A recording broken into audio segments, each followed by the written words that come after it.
Next question. Assalamu alaikum wa rahmatullahi wa barakatuh. Wa alaikum assalam wa rahmatullahi wa barakatuh. Sir, I am a student of BSc final year. I am from Andhra Pradesh, India. I am from a Hindu family.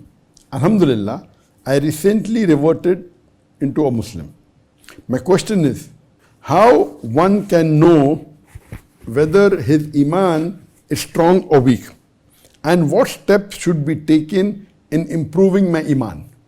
And if one who listens about the punishment of hellfire and not feeling afraid of it, but worries about other things, what is the strength of his iman? The question posed is that how will a person, this question posed by Revert, and he's asking that how will a person come to know whether his iman is strong or weak? And what steps should be taken to improve the iman? And the last part is that if a person hears and knows about the punishment hellfire and yet is not worried about that and is worried about the worldly things, then what is his status? Regarding the first part of the question, that how does one come to know that his iman is strong? A person, when he keeps on following the teachings of Quran and Sahih Hadith, the more he follows, he realizes that his iman is strong. For example, when he goes out, a Muslimah knows that she should wear the hijab. The outside world may not be doing hijab. She's doing hijab. You know that the iman is strong. That we know that people do wrong things. They cheat. You're not cheating. People tell lies. You don't lie. You're honest. And the more you follow the Quran and Sahih Hadith, you come to know iman is strong. How do you increase your iman? One of the best way to increase your iman is to read the translation of the Quran, read the translation of the Hadith of the beloved Prophet Muhammad, read the Seerah of the Prophet Muhammad, read the Seerah of the Khulafa Rashidin, of the Sahabas. When you look at their lifestyle, you are empowered. You realize that how strong they were in iman and how weak we are in iman. So if you read the stories of the Sahabas, your iman increases. I'd like to give you one incident, that once there was a person who comes and tells the Prophet that the neighbor that is there is not allowing him to build the boundary wall of the house because there's trees in between. So the Prophet tells the neighbor that if you give that one tree and allow him to build his boundary wall, I will give you a tree in Jannah. And he refuses. He doesn't agree.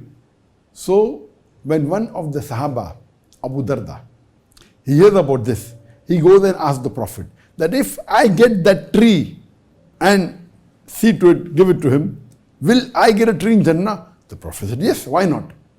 So he goes and tells that neighbor that, do you know who I am? He said, no.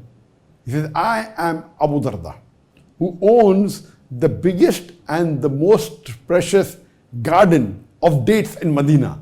He says, of course, who does not know you?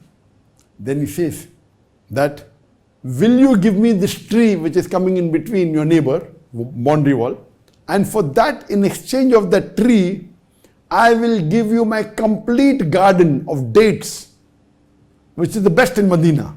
The man says, are you crazy? For my one tree, you will give me the full garden which is the best in Medina? He says, yes.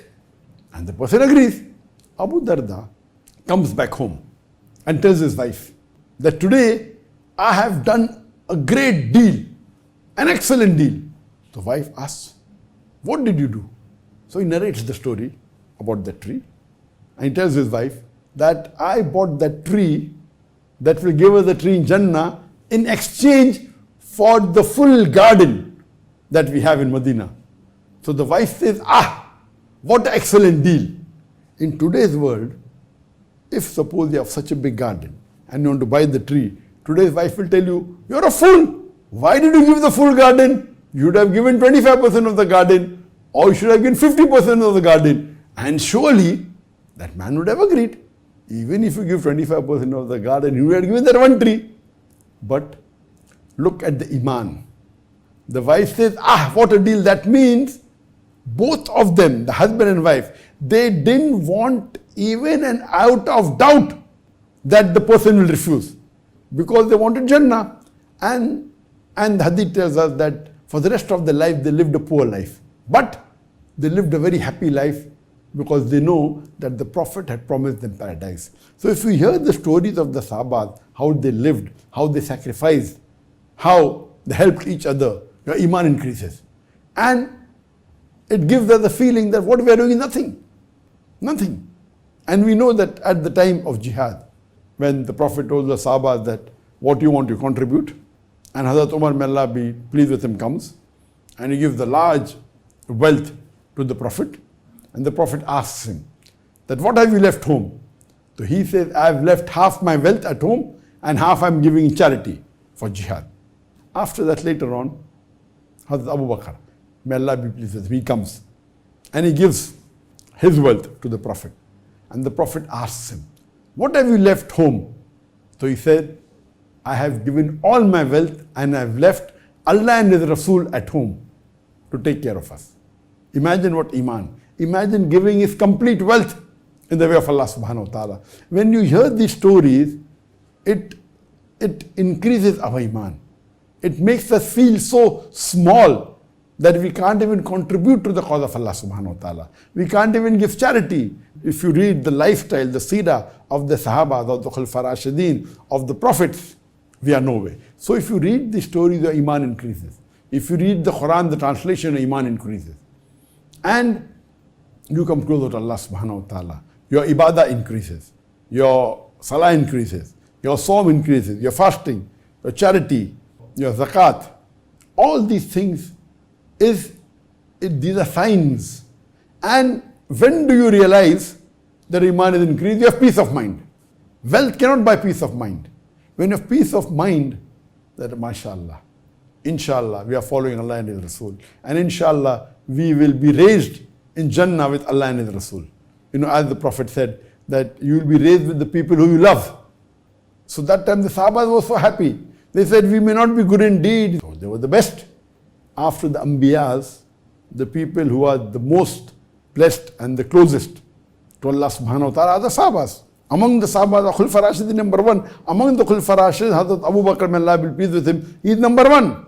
Then Hazrat Umar. If you hear these stories and the lifestyle of the Prophet and the Sahabas, you will realize that we are living in air condition, we have all the facility, and yet we crib, yet we don't follow the Sunnah, yet we don't follow the things that we're supposed to do. And if you read how did the Ansar, the people of Medina, the Sahabas of Medina, helped the Sahabas, the Muhajir, who migrated from Makkah to Medina. And the stories, it's phenomenal. So the more you read the seerah and of the Prophet, of the Sahabas, your iman will increase, your practice will increase, and inshallah, your peace of mind will increase. So that you are more secured that Allah will give you the best in this world as well as the akhirah. Hope that answers the question. Regarding the last part of the question, that what if you hear the punishment in the hellfire and yet you're bothered about the worldly things? What is the state of iman? Even after hearing about the punishments of the hellfire, if you do not follow the Quran and the Sahih Hadith, and yet if you continue worrying about the worldly things, that means your iman is weak. That iman is weak. I told you how iman is strong, but if you hear, if the two things that makes your iman strong is when you hear about the punishment, you fear it. So that's the reason when you fear the punishment of the hereafter, of the hellfire, the present life for you, the difficulties are nothing. They're peanuts. So if after hearing the punishments of the hellfire, or after hearing the rewards of Jannah, yet you continue and disobey the teachings of Quran and Sunnah, that your iman is very weak.